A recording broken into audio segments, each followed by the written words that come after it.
Cordial saludo. Bienvenidos de nuevo a este su espacio de temas y problemas literarios.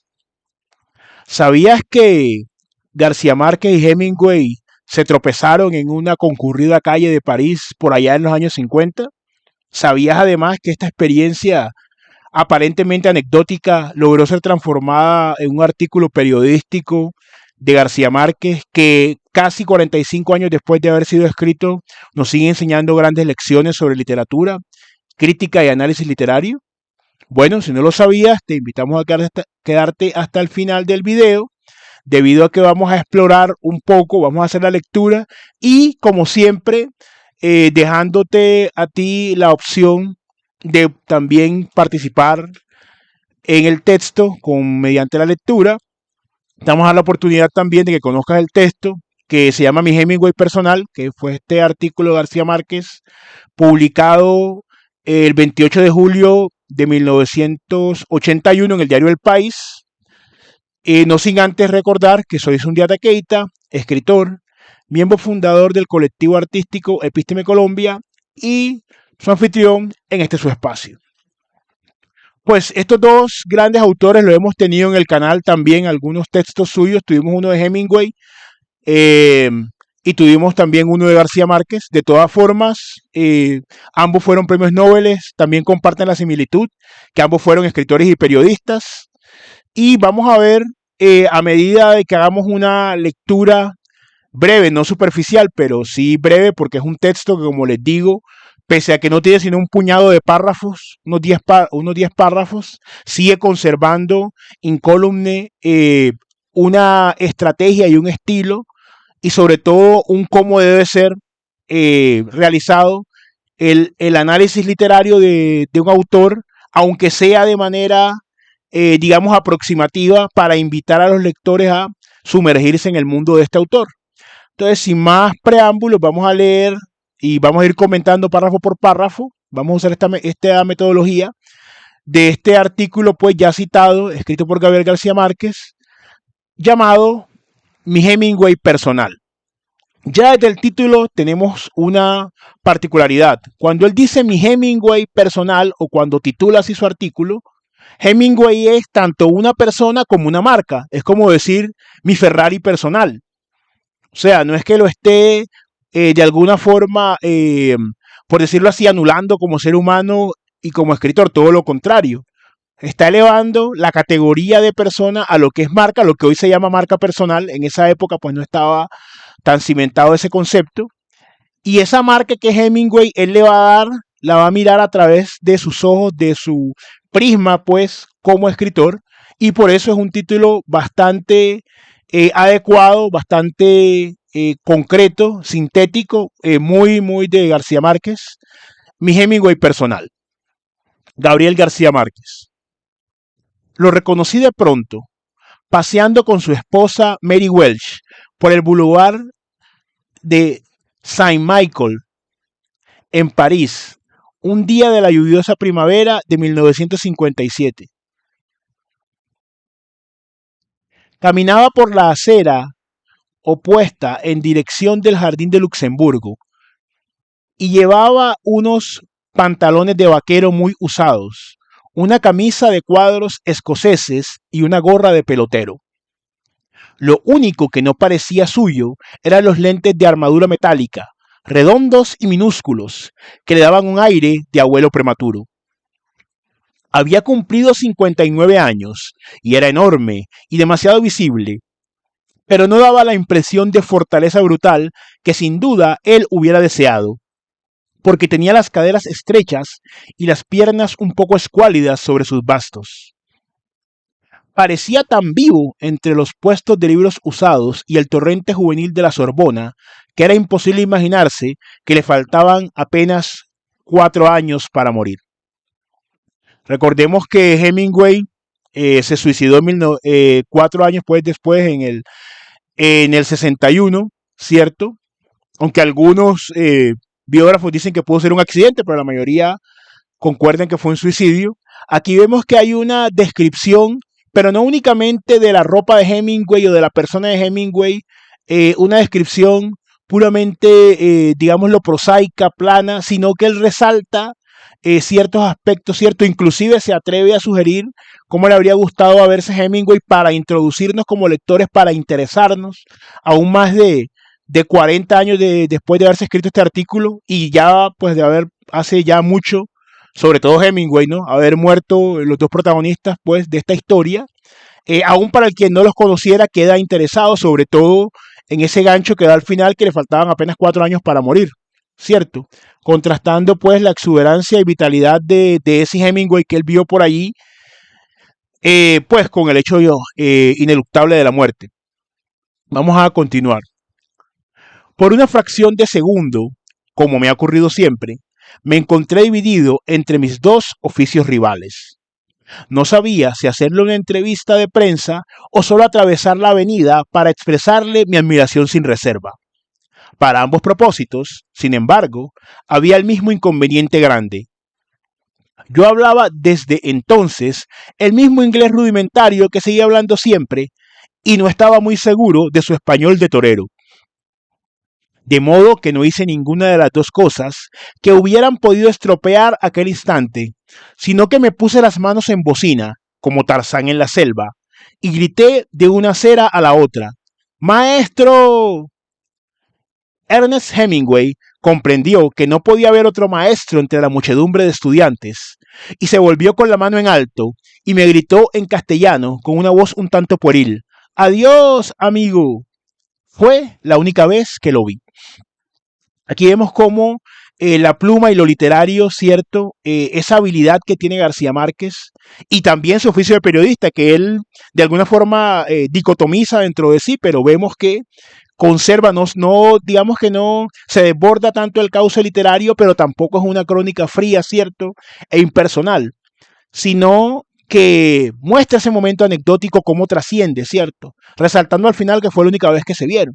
Además de eso, un tema que hemos tratado en el canal, una tarjeta, vamos a darle una por aquí, que tiene que ver con lo que es ser un maestro en literatura. O sea, en esa época, tanto García Márquez no tiene ningún, digamos, temor o pudor en reconocer que ve a Hemingway como un maestro, y Hemingway, con la misma humildad, entendiendo que no puede haber otro maestro allí, le responde a García Márquez. Ya, sin embargo, hoy en día hemos visto que lamentablemente se ha multiplicado el número de maestros, pues, quizá en muchas ocasiones sin ningún tipo de justificación. Vamos a continuar. Yo era entonces un periodista de 25 años, con una novela publicada y un premio literario en Colombia, pero estaba varado y sin rumbo en París. Mis dos maestros mayores eran los dos novelistas norteamericanos que parecían tener menos cosas en común. Había leído todo lo que ellos habían publicado hasta entonces, pero no como lecturas complementarias, sino todo lo contrario, como dos formas distintas y casi excluyentes de concebir la literatura. Uno de ellos era William Faulkner, a quien nunca vi con estos ojos y a quien solo puedo imaginarme como el granjero en mangas de camisa que se rascaba el brazo junto a sus dos perritos blancos en el retrato célebre que le hizo Cartier-Bresson. El otro era aquel hombre efímero que acababa de decirme adiós desde la otra acera y me había dejado la impresión de que algo había ocurrido en mi vida y que había ocurrido para siempre. Aquí extiende García Márquez, cierto, su sinceridad y reconoce entre sus dos maestros mayores, cierto, porque hay diferentes tipos de maestros, a dos novelistas como Faulkner y como Hemingway, ¿no? Faulkner se ha hablado mucho de la relación que tiene, estamos en mora de traerlo al canal, eso sí, reconozco aquí, hago el mea culpa. Faulkner se reconoce mucho, cierto, la influencia de este sobre García Márquez. Se ha hablado ya mucho sobre la relación que hay entre Yognatapagua y Macondo, que dicho aquí sea de paso, es mayor que la que hay entre Comala y Macondo, solamente que la obra de Faulkner no la sacaron en Netflix, sin demeritar por supuesto el trabajo de Rulfo, pero en estos tiempos que salieron las dos series, entonces se trataba como de hacer una correspondencia inmediata, obviando la figura y la influencia de William Faulkner, reconocida por el mismo García Márquez.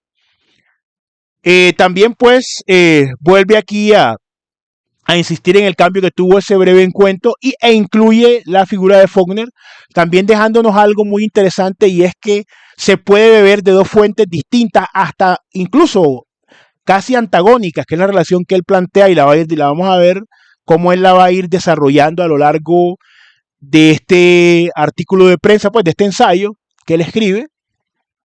Pero es importante ver entonces que no siempre los autores tienen que ser de la misma corriente o muy afines entre sí, sino que también se puede, dentro de esa dialéctica literaria, aprender pues de la sumatoria, esta sumatoria, de esta lucha de contrarios. Vamos a continuar. No sé quién dijo que los novelistas leemos las novelas de los otros solo para averiguar cómo están escritas. Creo que es cierto. No nos conformamos con los secretos expuestos en el frente de la página, sino que la volteamos al revés, para descifrar las costuras.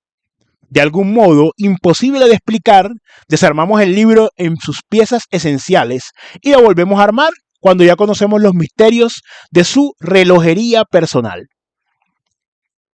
Esa tentativa es descorazonadora en los libros de Faulkner, porque este no parecía tener un sistema orgánico para escribir, sino que andaba a ciegas por su universo bíblico como un tropel de cabras sueltas en una cristalería.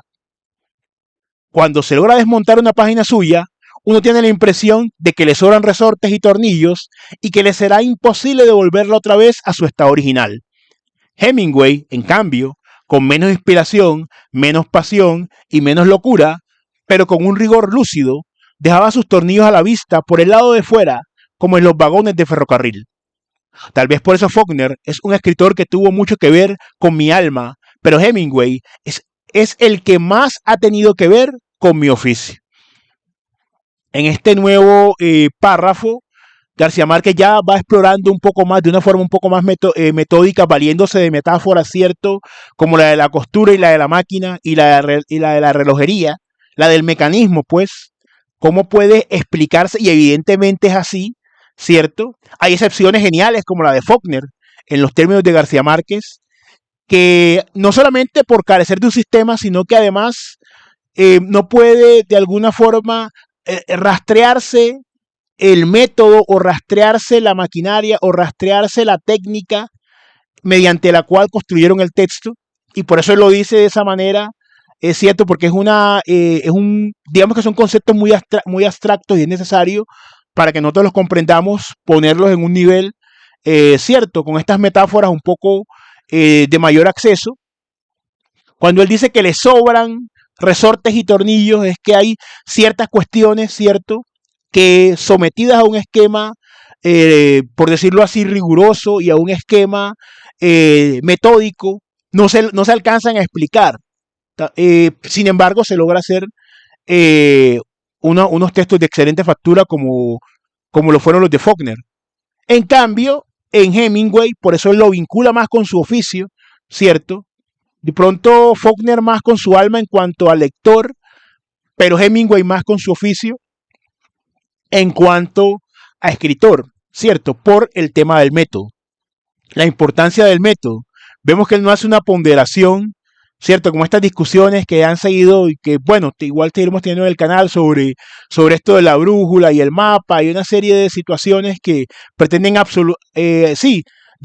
absolutizar, darles un carácter de definitivo a cuestiones que son provisionales y que ya en la época de García Márquez se podía reconocer, ¿cierto? No por una especie de relativismo estético, sino por el estudio sesudo de cada una de las obras, las características pues que éstas llegaban a tener. Vamos pues a continuar. No solo por sus libros, sino por su asombroso conocimiento del aspecto artesanal de la ciencia de escribir.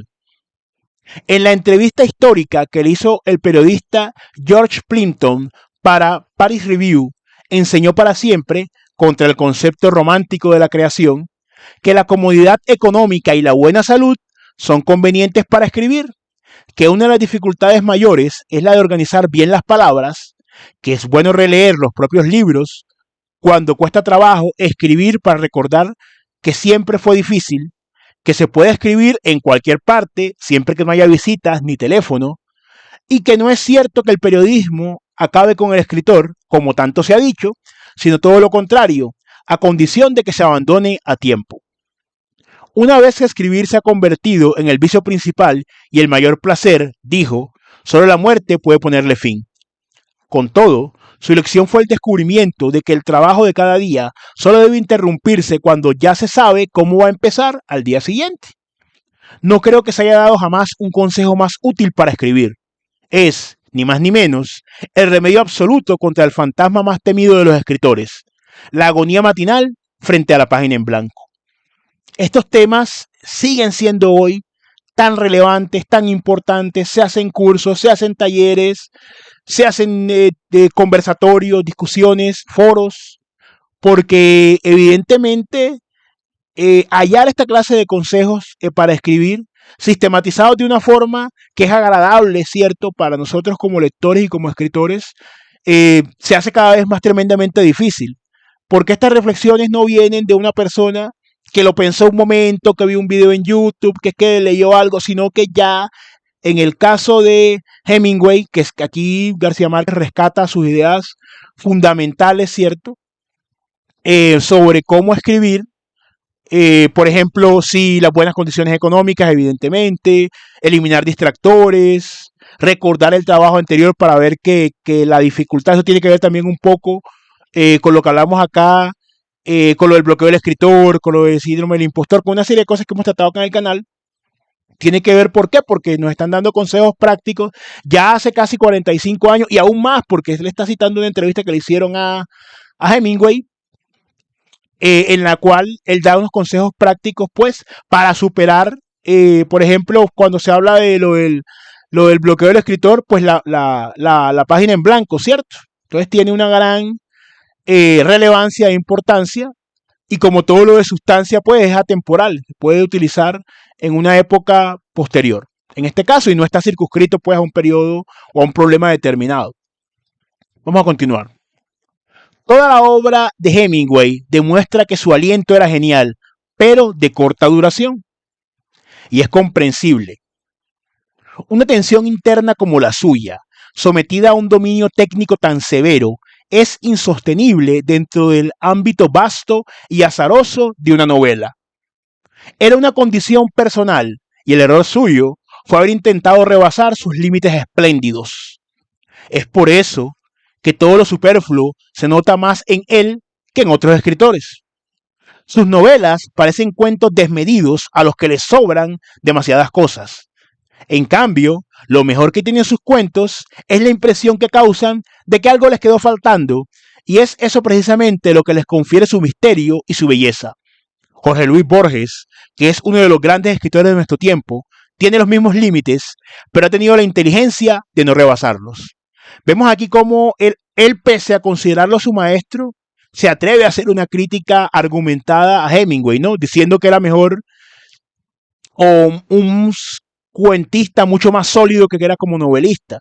Aquí también se habla un poco, no de esa manera, por supuesto, digamos como nosotros lo interpretamos ahora, cuando nosotros hablamos pues respecto del núcleo narrativo y la máxima extensión, ¿cierto? Que es un concepto que yo he venido por lo menos trabajando, pero vemos aquí que hay una especie de correspondencia en la medida en que, por lo menos en el caso de la potencialidad, digamos, del acto de la potencia creativa de Hemingway, ¿cierto? El marco de la novela resultaba demasiado ancho, ¿cierto? Y lo que aparentemente entonces le queda faltando al cuento es porque lo rebasaba su potencia creativa. Inclusive dice que Borges no, pues, digamos, tuvo más en cuenta ese límite, ¿cierto?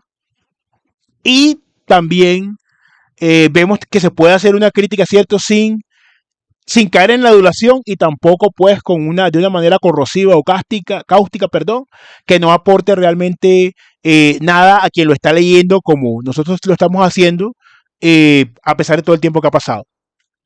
Vamos a continuar. Un solo disparo de Francis Macomber contra el león enseña tanto como una lección de cacería, pero también como un resumen de la ciencia de escribir. En algún cuento suyo escribió que un toro de Lidia, después de pasar rozando el pecho del torero, se volvió como un gato doblando una esquina. Creo, con toda humildad, que esa observación es una de las tonterías más geniales que solo son posibles en los escritores más lúcidos. La obra de Hemingway está llena de esos hallazgos simples y deslumbrantes que demuestran hasta qué punto se ciñó a su propia definición de que la escritura literaria, como el iceberg, solo tiene validez si está sustentada debajo del agua por los 7/8 de su volumen. Aquí vamos a resaltar sobre todo la parte final, donde evidentemente se está hablando de una densidad, no digamos conceptual como la concebimos nosotros o como yo la concibo, necesariamente conceptual, pero sí que hay algo más de lo que se logra mostrar en la obra. Por eso se apela, ¿cierto?, a ese símil con el iceberg, ¿cierto? Y lo que es válida en la medida en que hay una densidad, en este caso sería estética o creativa, que sostiene eso que nosotros logramos ver.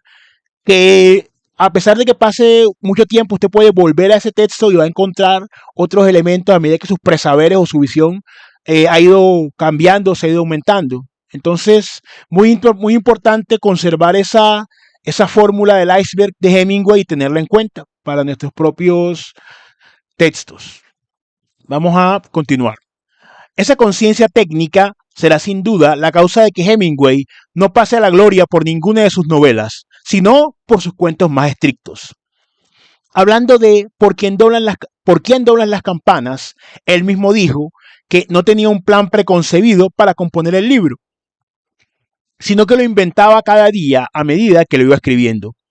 No tenía que decirlo, se nota. En cambio, sus cuentos de inspiración instantánea son invulnerables, como aquellos 3 que escribió en la tarde de un 16 de mayo en una pensión de Madrid, cuando una nevada obligó a cancelar la corrida de toros de la feria de San Isidro. Esos cuentos, según él mismo le contó a George Plimpton, fueron Los asesinos, 10 indios y Hoy es viernes, y los 3 son magistrales. Aquí continúa desarrollando la tesis, pues, de la superioridad o de la mejor versión de Hemingway como cuentista. Este cuento de Hoy es viernes lo vamos a igual a dejar al final porque ese fue el que estuvimos haciendo una aproximación acá en el canal. Vamos a continuar. Dentro de esa línea, para mi gusto, el cuento donde mejor se condensan sus virtudes es uno de los más cortos, Gato bajo la lluvia. Sin embargo, aunque parezca una burla de su destino, me parece que su obra más hermosa y humana es la menos lograda, al otro lado del río y entre los árboles. Es, como él mismo reveló, algo que comenzó por ser un cuento y se extravió por los manglares de la novela. Es difícil entender tantas grietas estructurales y tantos errores de mecánica literaria en un técnico tan sabio, y unos diálogos tan artificiales y aún tan artificiosos en uno de los más brillantes orfebres de diálogos de la historia de las letras. Cuando el libro se publicó, en 1950, la crítica fue feroz, porque no fue certera.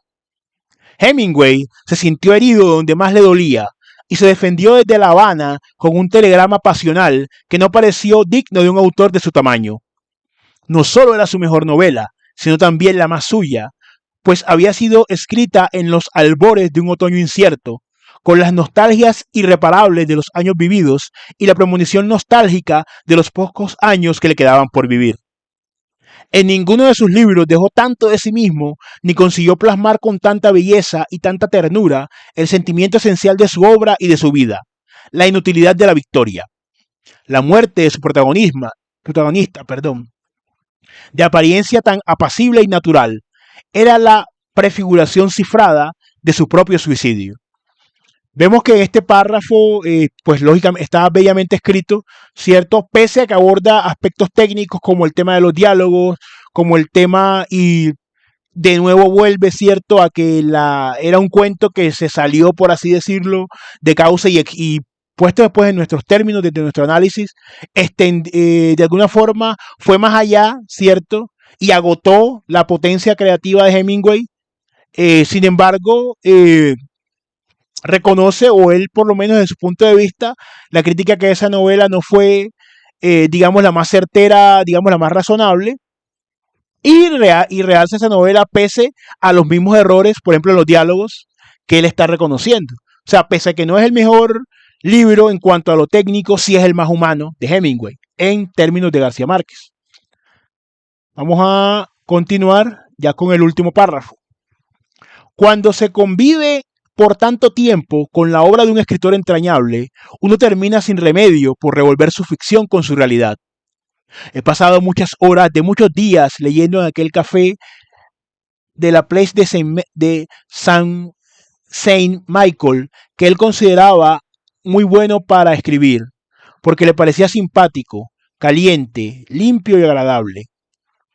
Y siempre he esperado encontrar otra vez a la muchacha que él vio entrar una tarde de vientos helados, que era muy bella y diáfana, con el pelo cortado en diagonal, como un ala de cuervo. Eres mía y París es mío, escribió para ella, con ese inexorable poder de aprobación que tuvo su literatura. Todo lo que describió, todo instante que fue suyo, le sigue perteneciendo para siempre. No puedo pasar por el número 112 de la calle de Odeon, en París, sin verlo al conversando con Sylvia Beach en una librería que ya no es la misma, ganando tiempo hasta que fueran las 6 de la tarde, por si acaso llegaba James Joyce. En las praderas de Kenia, con solo mirarlas una vez, se hizo dueño de sus búfalos y sus leones y de los secretos más intrincados del arte de cazar. Se hizo dueño de toreros y boxeadores, de artistas y pistoleros que solo existieron por un instante mientras fueron suyos. Italia, España, Cuba, medio mundo está lleno de los sitios de los cuales se apropió con solo mencionarlos. En Cojimar, un pueblecito cerca de La Habana, donde vivía el pescador solitario de El Viejo y el Mar, hay un templete conmemorativo de su hazaña con un busto de Hemingway pintado con barniz de oro. En Finca Vigía, su refugio cubano, donde vivió hasta muy poco antes de morir, la casa está intacta entre los árboles sombríos, con sus libros disímiles, sus trofeos de caza, su atril de escribir, sus enormes zapatos de muerto, las incontables chucherías de la vida y del mundo entero que fueron suyas hasta la muerte, que siguen viviendo sin él con el alma que les infundó por la sola magia de su dominio. Hace unos años entré en el automóvil de Fidel Castro, que es un empecinado lector de literatura, y vi en el asiento un pequeño libro empastado en cuero rojo. Es el maestro Hemingway, me dijo. En realidad, Hemingway sigue estando donde uno menos se lo imagina, 20 años después de muerto, tan persistente y a la vez tan efímero como aquella mañana desde la acera opuesta del Boulevard de Saint Michael. Bueno, esto es pues el texto que hemos leído, ¿cierto? Hemos aprovechado para hacer una aproximación a este gran autor, teniendo en cuenta pues que es un autor, García Márquez, pues que tuvo la capacidad, ¿cierto? Y la humildad también para admitir las deudas que tenía con Hemingway. En el último artículo se hace una especie de panegírico literario, ¿cierto? Donde se exaltan, por decirlo así, las grandes virtudes, ¿cierto? Y el poder de apropiación y la fuerza de las letras de Hemingway al García Márquez el lector lo llevan siempre a vincularlo a momentos, ¿cierto? Quienes hemos tenido, digamos, amigos, escritores que ya han muerto, por ejemplo, y hemos leído y a veces pasamos por un sitio donde ese amigo escribía o sobre el cual escribió, también tenemos como esa percepción. Entonces, bueno, la invitación es que ustedes también lean este texto, también saquen sus propias conclusiones, que se suscriban al canal, que compartan el contenido, lo más importante que comenten, ¿cierto? Si ya conocían el texto, cuál creen ustedes que fue la relación entre Hemingway y García Márquez, qué consideran o cuál es la consideración que tienen o la percepción que ustedes tienen en la forma como él retrata, ¿cierto? A Hemingway. Y como siempre, pues siendo lo más importante, el que podamos seguir creciendo, seguir generando estas interacciones literarias y aprendiendo de estos grandes maestros.